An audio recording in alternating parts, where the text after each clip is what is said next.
সে বাবা পিতার তুল্য, মানে সবাই তাকে সেই তুল্য হিসাবেই মানে, তার কাছে মানত করে, যেটা যে যেরকম মানত করে সে সেটাই পায়।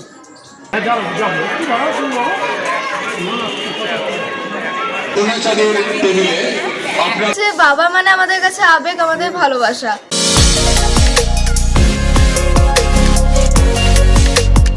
দুর্গা, কালী, জগদ্ধাত্রীর পর বহরমপুর শহর মেতেছে ভৈরব পুজোতে। কার্তিক সংক্রান্তিতে ধুমধাম করে ভৈরব পুজো বহরমপুরের ঐতিহ্য। বহরমপুরের খাগড়ায় প্রায় 150 বছরের প্রাচীন এই ভৈরব। এই ভৈরবের নাম অনুসারেই এলাকার নাম হয়েছে ভৈরবতলা। ভক্তরা মানেন এখানকার ভৈরব বাবা অত্যন্ত জাগ্রত। শুদ্ধ চিত্তে কেউ যদি তার কাছে কিছু চাইলে তিনি অবশ্যই তার মনস্কামনা পূর্ণ করেন। 22 ফুটের বাবাকে সাজানো হয় সোনা আর রূপোর অলঙ্কারে। বাবা ভৈরবকে পৈতে পড়ানোর মধ্যে দিয়ে সূচনা হয় পুজোর। এরপর ভক্তরা উপোস করে গঙ্গা স্নান করে ডন্ডি কাটতে কাটতে ভৈরব বাবার কাছে এসে পুজো দেন। ভৈরব পুজোকে নিয়ে কমিটির ভক্তরা কি বলছে আপনাদের সেটাও শোনাবো, তাই দেখতে থাকুন এই পুজো।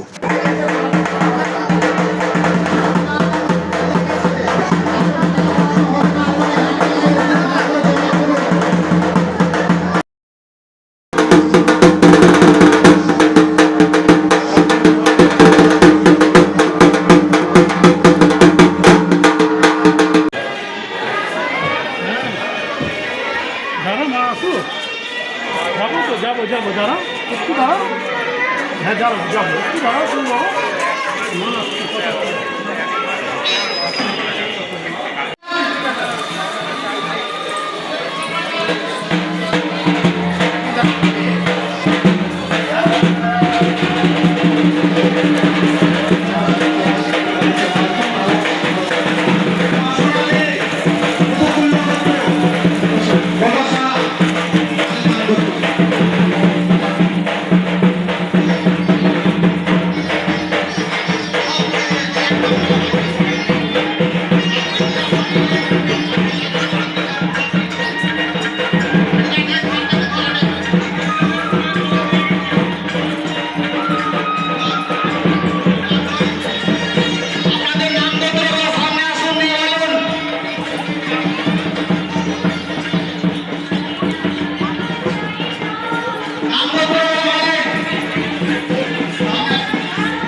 সমপ্রদে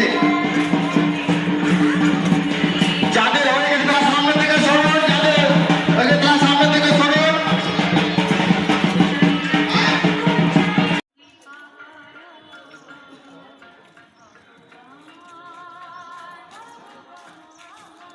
দীপক কুমার দাস, কাশ্যপত্র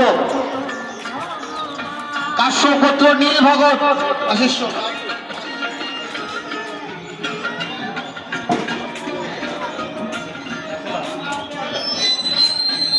ভক্তমন্ডলীর কাছে আমাদের অনুরোধ,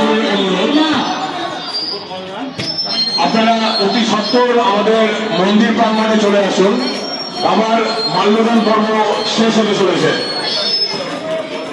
মালাগুলো আপনারা মন্দিরের সামনে চলে আসুন। যারা মালা পরাবেন, 8টা বেজে গেছে, আর কোনো মালা পরানো হবে না।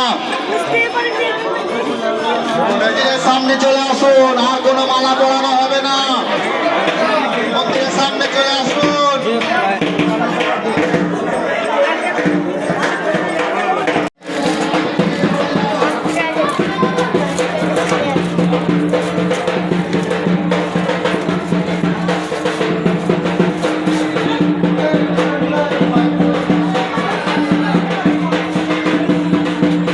মালা পড়েছে মাহাত্ম্য তারাই বুঝতে পারবে, মাহাত্ম্য কী জিনিস একমাত্র তারা ভক্তরাই বলতে পারবে। আমি নিজে থেকে কোনো সময় বলবো না। আমি যেহেতু পাড়ার ছেলে, তো তার কি মহিমা, তার কি মাহাত্ম্য গোটা বহরমপুরবাসী তথা মুর্শিদাবাদ থেকে পশ্চিমবঙ্গ তথা সবাই জানে তার কি মাহাত্ম্য।